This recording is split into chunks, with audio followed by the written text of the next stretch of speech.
আগামীকাল থেকে গ্রেপ্তার অভিযান শুরু হবে। আপনার পাড়া মহল্লায় এলাকায় কেউ যদি মাদক সেবন করে বা বিক্রি করে, এটা আসলে গোপনে করা যায় না, জানা যায়। মানুষ এমনিতে জানতে পারে যে এই পাড়ার অমুক ইয়াবা খায়, গাঁজা খায়, আর এই পাড়ার অমুক অমুক ব্যবসা করে, বোঝা যায় না? আগামীকাল থেকে গ্রেপ্তার অভিযান শুরু হবে ইনশাআল্লাহ।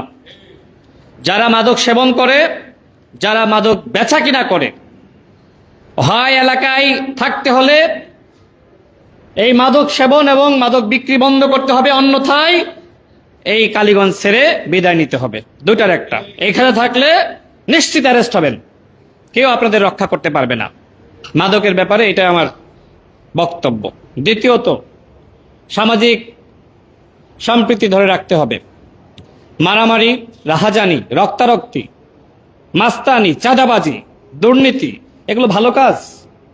রাখালগাছিতে শুনি যে দুই একজন ব্যক্তি যাত্রার উপরে জুলুম করে। একজনের নাম নাকি ইব্রাহিম। ইব্রাহিম তো নাম নাকি? হ্যাঁ, ইব্রাহিমকে আজকে যে বলবেন, নেক্সট যদি কোথাও চাঁদাবাজি করে, ও রাখালগাছি এলাকায় থাকতে পারবে না। আমি ওসিকে বলছি, ওকে সর্বশেষ সতর্ক করে আসবেন আজকে গিয়ে। নাম সহ বললাম, কারণ তার কারণে মানুষ অতিষ্ঠ। সন্ত্রাসী করবেন, কালীগঞ্জে থাকা যাবে না। সন্ত্রাসী করবেন, বাংলাদেশে থাকা যাবে না।